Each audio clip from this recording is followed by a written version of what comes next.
Antes de começarmos o vídeo, gostaria de pedir para você se inscrever no canal, curtir o vídeo, compartilhar com seus amigos e deixar nos comentários qual lei que você quer gravada.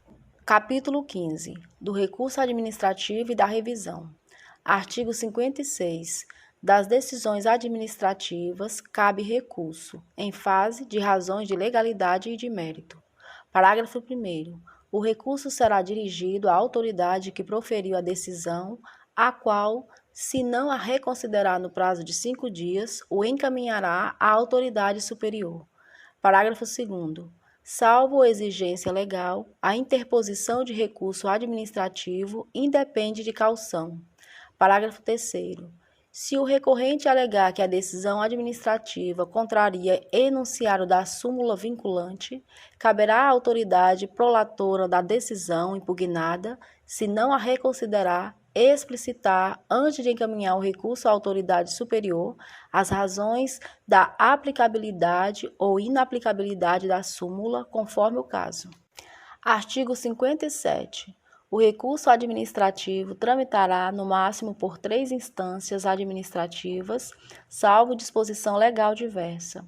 Artigo 58. Tem legitimidade para interpor recurso administrativo, inciso 1, os titulares de direitos e interesses que forem parte no processo. Inciso 2, aqueles cujos direitos ou interesses forem indiretamente afetados pela decisão recorrida. Inciso 3, as organizações e associações representativas no tocante a direitos e interesses coletivos. Inciso 4, os cidadãos ou associações quanto a direitos ou interesses difusos. Artigo 59.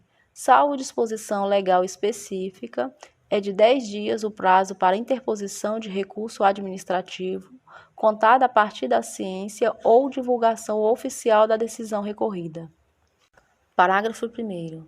Quando a lei não fixar prazo diferente, o recurso administrativo deverá ser decidido no prazo máximo de 30 dias, a partir do recebimento dos autos pelo órgão competente.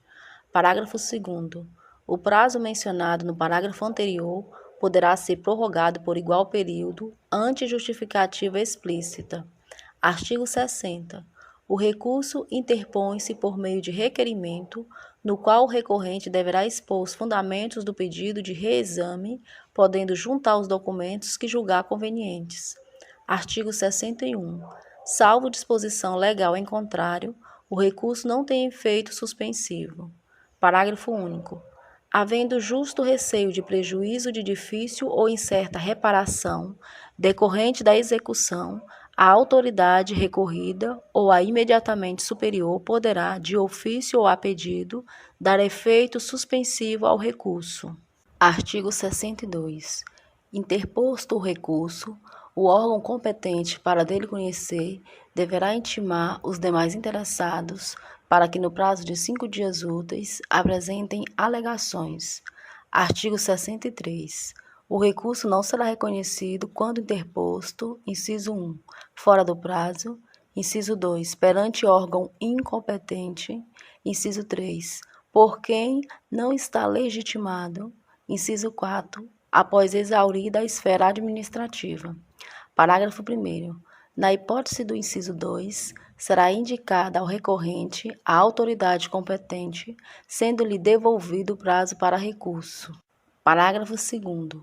O não reconhecimento do recurso não impede a administração de rever de ofício o ato ilegal, desde que não ocorrida preclusão administrativa.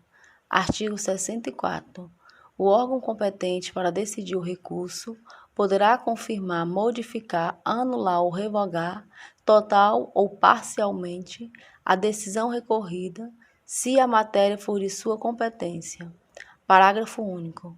Se da aplicação do disposto neste artigo puder decorrer gravame à situação do recorrente, este deverá ser cientificado para que formule suas alegações antes da decisão. Artigo 64-A.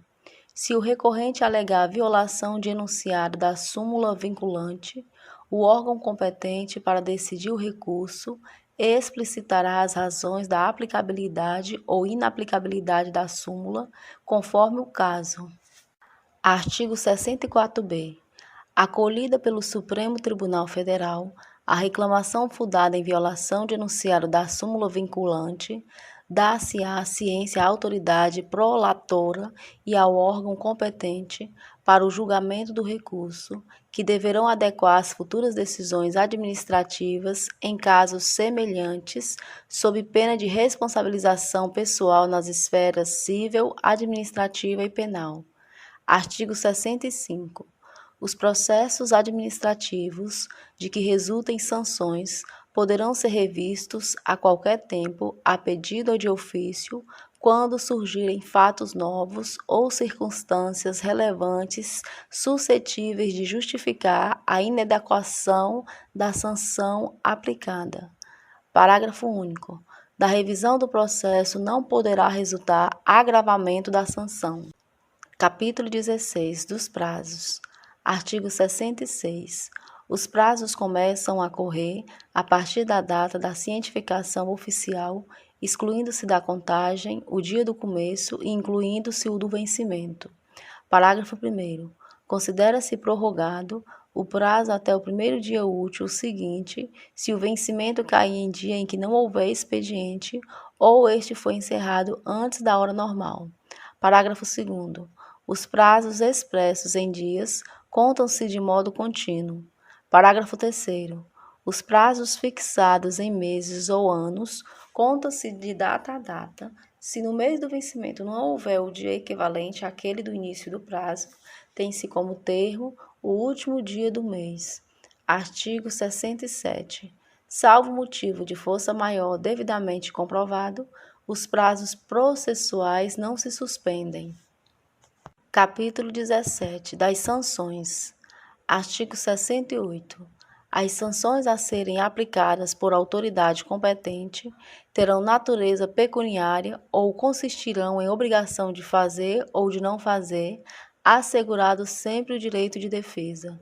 Capítulo 18. Das disposições finais. Artigo 69. Os processos administrativos específicos continuarão a reger-se por lei própria, aplicando-se-lhes apenas subsidiariamente os preceitos desta lei. Artigo 69-A. Terão prioridade na tramitação em qualquer órgão ou instância os procedimentos administrativos em que figure como parte ou interessado, inciso 1, pessoa com idade igual ou superior a 60 anos. Inciso 2. Pessoa portadora de deficiência física ou mental. Inciso 3. Vetado. Inciso 4. Pessoa portadora de tuberculose ativa, esclerose múltipla, neoplasia maligna, hanseníase, paralisia irreversível e incapacitante, cardiopatia grave, doença de Parkinson, espondiloartrose anquilosante, nefropatia grave, hepatopatia grave, estados avançados da doença de Paget, osteite deformante, contaminação por radiação, síndrome de imunodeficiência adquirida ou outra doença grave com base em conclusão da medicina especializada, mesmo que a doença tenha sido contraída após o início do processo. Parágrafo 1º.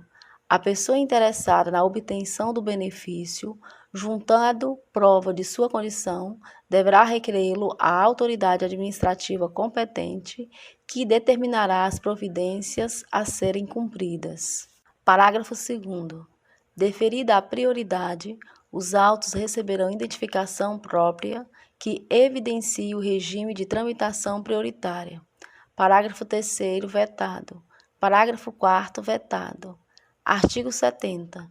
Esta lei entra em vigor na data de sua publicação. Brasília, 29 de janeiro de 1999, 178º da Independência e 111º da República.